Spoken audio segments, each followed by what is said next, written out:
General Naeem Khalid Lodhi साहब मेरे साथ मौजूद हैं और गोपाल चावला साहब मेरे साथ मौजूद हैं। मेहमान का द्वारा से बहुत शुक्रिया ज्वाइन करने के लिए, वक्त देने के लिए गुफ्तगू के सिलसिले को आगे बढ़ाते हैं। गोपाल साहब, आपके लिए मैं सवाल छोड़कर गई थी, आपका राब्ता मुनक़ता हो गया था। मैं सवाल दोहरा देती हूँ आपके लिए भी, नाज़रीन के लिए भी, कि जो मोदी हुकूमत की पॉलिसीज़ हैं उसकी वजह से हम देख रहे हैं, पूरी दुनिया देख रही है कि इंडिया में जो पंजाबी किसान हैं वो गरीब से गरीब तर होते जा रहे हैं। अब 3 महीने हो गए, कम नहीं है कि 3 महीने से एहतजाज जारी है, लेकिन मोदी की हठधर्मी अभी तक बरकरार है।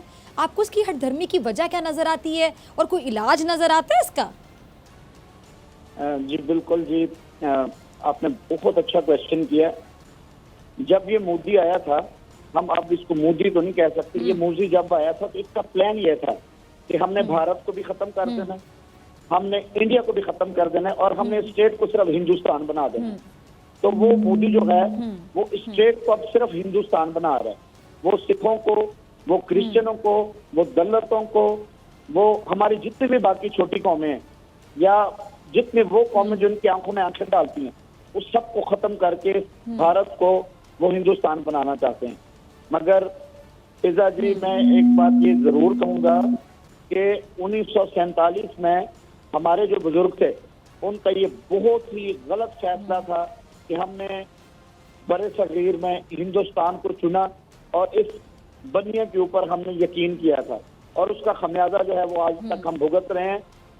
मगर ये अल्लाह का करम है हम पे, फिजा जी, ये अल्लाह ताला का हम पे करम है कि आज तक जी इंडिया की पॉलिसीज ने, इंडिया के आरएसएस ने, इंडिया के रॉ ने और ये बीजेपी ने, बाकी इनकी जो पार्टीज हैं, उन्होंने यही कोशिश की है शुरू से कि ये सिखों को तोड़ें, सिखों को प्रेसों पे लगाए, सिखों के नशों पे लगाए, सिखों में मुख्तलिफ ग्रुप्स बनाए।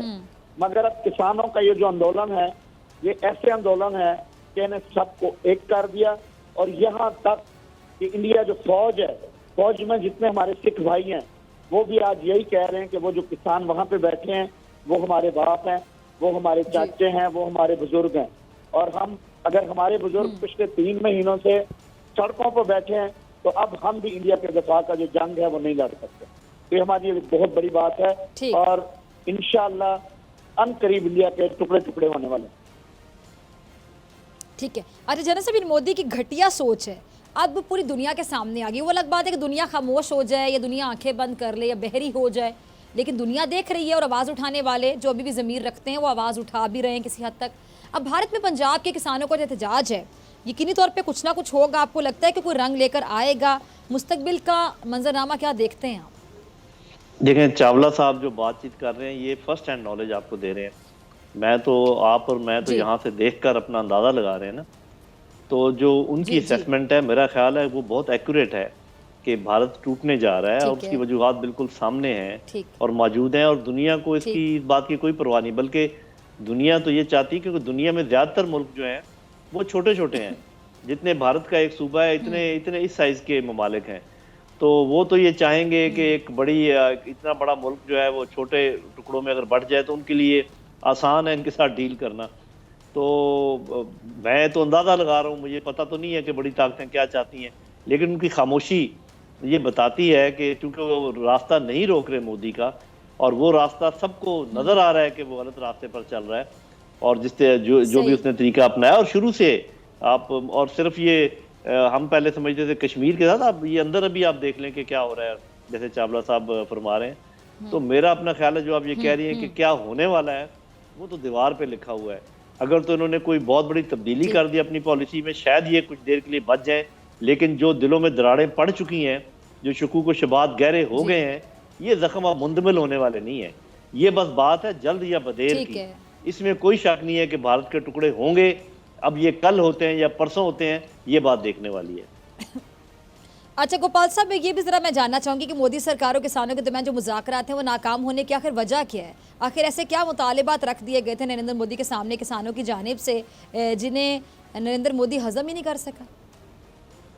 देखिए जी, सबसे पहले इनके जो शुरू से इनके किसानों के खिलाफ जो पॉलिसी है वो यही है कि जान के इनको कर्जे देते थे और वो कर्जों का सूद इतना ज्यादा था कि अगर आप अंदाजा लगा लें तो लाखों किसान अब तक खुदकुशी कर चुके हैं इनकी वजह से। फिर इनकी पॉलिसी ऐसी होती है, इनकी इवन के वो जो खाद लगाते हैं, इनकी जो स्प्रेज होती हैं, वो इतना वो बढ़ा चढ़ा के किसानों के सामने लाते हैं कि उनका इतना काम नहीं होता, मगर वो पैसे इतने ले लेते हैं कि किसान खुदकुशियों पे वो मजबूर होते हैं।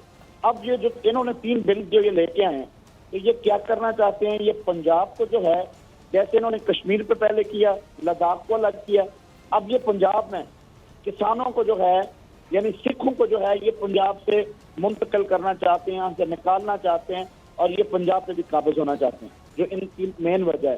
तो हमारे जो सिख हैं, ये आप इंडियन फौज में भी देख लें, हर जगह पे देख लें कि वो हम क्या कहते हैं कि अब सर फूटे या माथा ही आ रहा, मैंने तो हाँ कर दी। अब हाँ हो गई है, अब जो होगा देखा जाएगा, और इंशाल्लाह आप इंडिया के टुकड़े टुकड़े होंगे। और फिजा जी, एक जैसे वो शेर है एक कि कुछ जितने फट जमाने ने कुछ मार गई तकदीरां, कुछ जितने फट जमाने ने कुछ मार गई तकदीरां, नहीं तो कित्थों कित्थों सीवेंगी मैं सारा लीरा लीरा। तो इंडियन कौम ने सिख कौम को ऐसे लीरा लीरा कर दिया है कि अब अगर हमारे मुज़ाकरात भी हो जाएं, अब अगर वो हमारे ज्यादा, क्योंकि वो चालाक कौम है, अगर वो हमारे करीब भी आने की कोशिश करें तो अब दरारें, जनरल साहब की बात है कि वो दरारें अब ऐसी पड़ गई हैं कि इंशाल्लाह ये खालिस्तान बनकर रहेगा, और उनके जो इंडिया के टुकड़े टुकड़े हैं वो होकर रहेंगे। ठीक है जनरल साहब, आपका लास्ट कमेंट।